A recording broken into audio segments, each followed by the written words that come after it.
Channel. आज जो हम डिस्कशन करने जा रहे हैं that is about a mutual fund, और म्यूचुअल फ़ंड में एक इन्वेस्टमेंट का प्लान है that is called systematic withdrawal plan, right.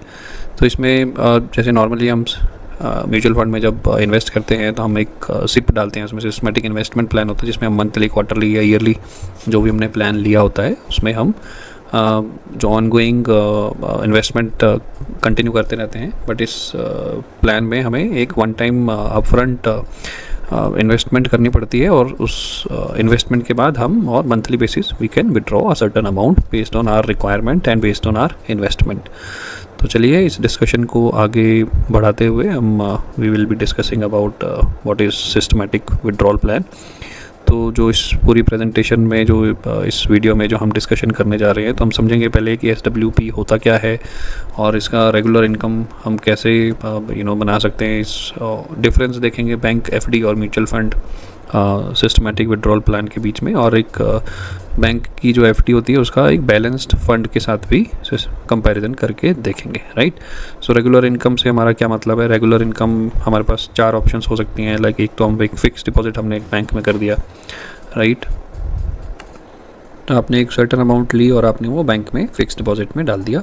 Second option हो सकती है आपने कोई बॉन्ड्स खरीदे हैं एक सर्टेन नंबर ऑफ़ ईयर्स के साथ, और उसके बाद आप जो भी इस बॉन्ड की यील्ड होती रहेगी उसकी जो एक सर्टेन टाइम पीरियड के बाद आपको वो उसका आपको इन्वेस्टमेंट के साथ जो भी आपको रिटर्न मिलेगा उसके साथ आपको मिल जाता है।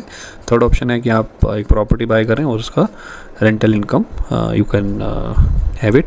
And the fourth option you can always consider is mutual funds, right. तो म्यूचुअल फंड्स जो हैं that is comparatively to stock market I would say very very safe. अगर आप ये कह सकते हैं कि अगर स्टॉक मार्केट में 100% रिस्क है तो इसमें ओनली हार्डली 10-15% रिस्क होता है मुश्किल से, because mutual funds are directly related indirectly related to stock market only, right.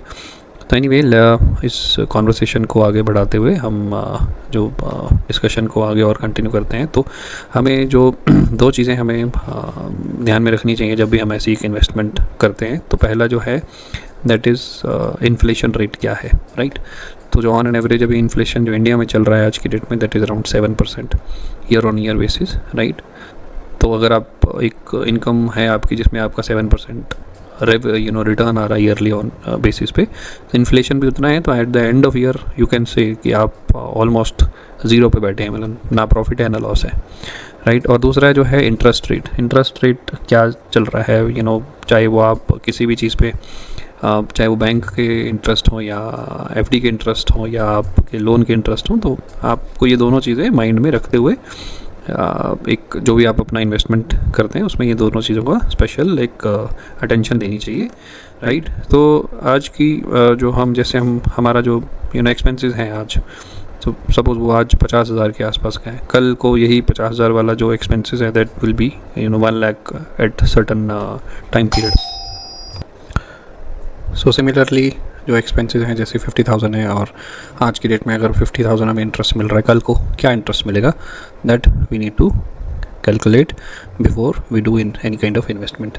अगर हम इंटरेस्ट रेट की बात करें तो फॉर एग्जांपल जैसे PPF में हम इन्वेस्ट करते हैं तो 2001 में जो रेट ऑफ इंटरेस्ट था दैट वाज अराउंड 11%, और year basis this percentage is reducing. So as of now अगर 2021 में जो लास्ट ईयर की बात करेंगे, सो PPF interest rate is around 7.1%, which is very very less, right? तो आज क्या मतलब what is our need right now? हम एक फिक्स्ड इनकम चाहिए या हमें उस इनकम पे कैपिटल पे जो भी हम इन्वेस्ट करें उस पर एक एप्रिसिएशन भी चाहिए, राइट। तो जो हमारा सिस्टमेटिक विड्रॉल प्लान है इसमें हम एक फिक्स्ड विड्रॉल अमाउंट आती है monthly, month on month basis, and we can again it depends on the kind amount of investment. तो सिस्टम withdrawal plan होता क्या है? So system withdrawal plan is a facility in which an investor can withdraw a predetermined amount at pre-decided intervals from his or her investment in selected mutual fund schemes. तो इसमें हम invest करने से पहले ही एक अमाउंट हम पहले ही decide कर सकते हैं, उस अमाउंट को हमें कितने इंटरवल्स में मंथली, क्वार्टरली, ईयरली बेसिस पे चाहिए, हम वो भी डिसाइड कर सकते हैं। तो SWP जो है in mutual fund, it helps in creating a regular source of income for specially for retirees, जो लोग रिटायर हो चुके हैं, जो एजड हैं, जिनके पास थोड़ा सरप्लस है, जिनके पास कुछ फंड्स अवेलेबल हैं, और instead of keeping that fund in your FDs और बैंक, आप in specific mutual fund plans में आप लगा सकते हो, और एक सप्लीमेंट्री इनकम जो है that you can earn, right.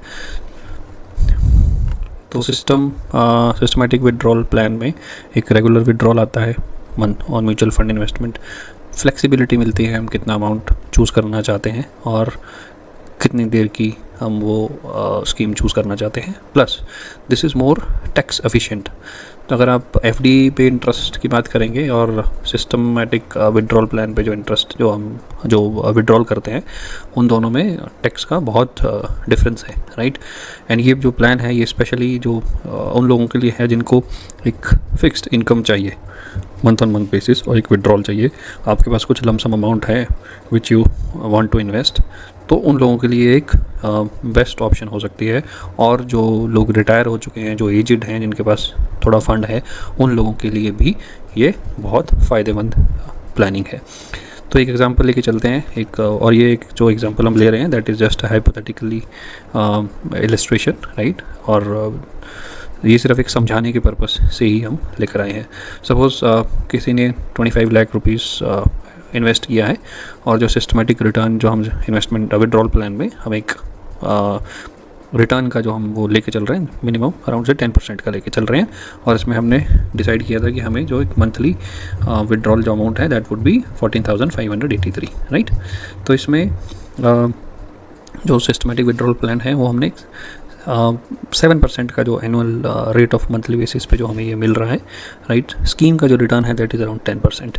तो मैं आपको आगे समझाऊंगा कि इसमें हमें कैसे बेनिफिट मिलता है, राइट। तो हमने 25 लाख रुपए इन्वेस्ट किए, स्कीम का रिटर्न जो है दैट इज़ अराउंड 10%, राइट। हम जो 14,583 मंथली जो विड्रॉल कर रहे हैं, तो उसमें अगर हम टोटल विड्रॉल करेंगे 10 साल तक, हमने 120 महीनों में ये अमाउंट विड्रॉ कराई, और इसका जो टोटल विड्रॉल अमाउंट आएगा that will be around 17,49,960, right. और उसके अलावा जो फंड वैल्यू है जो 10 साल के बाद जो आपने इन्वेस्ट किया था, उसकी जो फंड वैल्यू होगी दैट विल बी 35,69,742, राइट। अब हम इसके टैक्स टैक्स जो कितना लगेगा इस पर, वो हम इस पर डिस्कस करेंगे।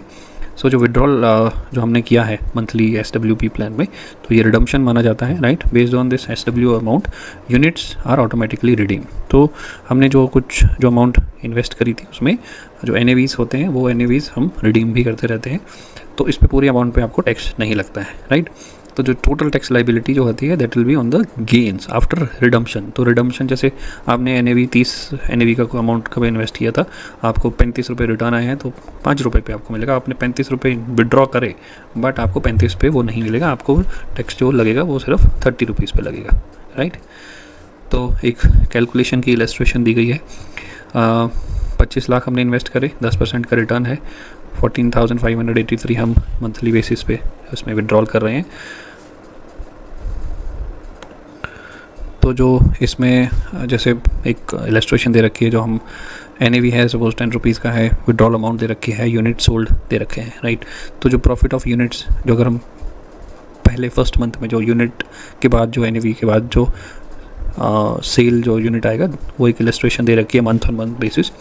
तो पूरे साल में हमने 1,74,996 रुपीज़ हमने विड्रॉल करे, और उस पर जो टैक्सेबल जो अमाउंट आती है, सो दैट इज़ ओनली 8,743। उस पर हमें टैक्स देना पड़ेगा। दैट अगेन डिपेंड्स करता है उस पर आप किस टैक्स स्लैब में आ रहे हो, 10% या 20% या 30%। तो 10% है तो आपका टोटल जो टैक्स लाइबिलिटी होगी that will be around 800-900 rupees, that's it, right. तो इसी इलस्ट्रेशन का एक और हम जैसे आप देख सकते हैं, जो टैक्स लाइबिलिटी जो है, अगर तो शॉर्ट टर्म गेन है तो that is around 15% plus surcharge plus 4% cess. Long term gain है, लॉन्ग टर्म गेन इज़ अगर आप 1 साल के बाद आप उसको विड्रॉ कराते हो, राइट। तो short term gain is if you withdraw it before 1 year. Long term gain में आपको 10% इंडेक्सेशन के हिसाब से टैक्स लाइबिलिटी जो बढ़ती है, और उस पर अगेन सरचार्ज एंड 4% सेस लगता है। और इसमें अगर आप जो टोटल विड्रॉ करते हैं उसमें ईयरली जो लॉन्ग टर्म गेन जो होता है, तो उसमें 1 लाख तक अमाउंट तक उसमें कोई टैक्स नहीं, तो उसके ऊपर टैक्स लाइबिलिटी आपकी बनती है, राइट। तो अभी जो कंपैरिजन इसमें दे रखा है बैंक एफडी और सिस्टमैटिक विड्रॉल प्लान में, अगर तो इक्विटी ओरिएंटेड है ये, तो इक्विटी ओरिएंटेड में और नॉन इक्विटी ओरिएंटेड में दोनों में टैक्सेशन का थोड़ा सा डिफरेंस होता है। तो इसमें हमने कंपैरिजन दे रखा है, अगर बैंक इंटरेस्ट सेम अमाउंट आप जो बैंक से विड्रॉ करते हो, एफडी आपने ले रखी है, तो उसमें 1,74,000 रुपीज़ पे आप 20% के स्लैब में भी आते हो, तो you are ending up paying around 52,000 rupees का tax, right. Where in SWP में आपका एक 10 साल के बाद जो टोटल जो इंटरेस्ट बन रहा है, that is around 1,760 rupees only. So there is a huge difference between the tax. आपने अगर बैंक की एफडी में 10 साल तक की सेम अमाउंट रखी, आपको आपका जो टोटल टैक्स जो पे कर रहे हो, आप पूरा जो भी इंटरेस्ट मिला है 5,24,000, उस पर आपको टैक्स देना पड़ेगा, राइट। जबकि यहाँ पे आपने अगर सेम आप रिटर्न ले रहे हैं, but again tax liabilities almost negligible. तो ये तो इक्विटी ओरिएंटेड वाले का बताया है। और इसमें नॉन इक्विटी ओरिएंटेड जो SWP प्लान्स होते हैं, इसमें थोड़ा सा इंटरेस्ट रेट थोड़ा ज़्यादा होता है। तो इसमें भी सेम इलस्ट्रेशन है। बैंक में आपने एफडी कराई है, 10 साल तक आपने ये 52,000 रुपीज़ का रिटर्न लिया है, तो आपको 5,24,000 रुपीज़ पे टैक्स देना पड़ेगा, which will be a huge amount, right. Where अगर आप सेम अमाउंट SWP में आपने इन्वेस्ट कर रखा है, तो आपका जो टोटल टैक्स जो अमाउंट जो टैक्सेबल अमाउंट होगी, that will be only 84,000 rupees. तो अब इसको हम इन शॉर्ट थोड़ा सा ब्रीफ में समझाएंगे कि हाइब्रिड, आपने सपोज एक हाइब्रिड एग्रेसिव SWP ले रखा है, उसमें आपने टोटल विड्रॉल अमाउंट जो है आपने करी 17,000 प्लस आपने जो इन्वेस्ट किया था पहले इनिशियली 25 लाख रुपीज़, तो दोनों पे आपको जो टोटल जो आपकी करंट वैल्यू है 10 साल के बाद, दैट विल बी 44,000, इंक्लूडिंग जो आपने विड्रॉ करा प्लस आपने जो इन्वेस्ट किया था, right. So that will be 44,91,000। Bank में अगर आप एफडी करते हैं सेम अमाउंट की, 10 साल तक आपने 17,000 रुपये, 17.5 लाख रुपये आपने विड्रॉ करा, और उसके बाद आपकी करंट वैल्यू है 25 लाख रुपीज़, राइट। तो इसमें अगर आप देखेंगे तो आपका जो एनुअल रिटर्न है, that is again around 11.98% for last 2 years। So this is again that is a study which we have taken in this example, right. So guys, I think this is a best plan for somebody who wants a fixed income with a lump sum investment, especially for the retirees and people who have some amount। आपके कुछ भी financial goals हो सकते हैं, beat for somebody's education, बच्चों की education के लिए या हायर एजुकेशन के लिए या मैरिज पर्पज़ के लिए, तो this is the best plan which you can have. And again mutual fund जो है, that is subject to market risk, तो इन्वेस्ट करने से पहले स्कीम को अच्छे से पढ़ें, फिर ही आप इन्वेस्ट करें। और आई होप गाइज आपको ये वीडियो अच्छा लगा होगा। प्लीज़ लाइक करिए, सब्सक्राइब करिए, और इस वीडियो को अपने फ्रेंड सर्कल में, अपने दोस्तों में शेयर ज़रूर करिएगा।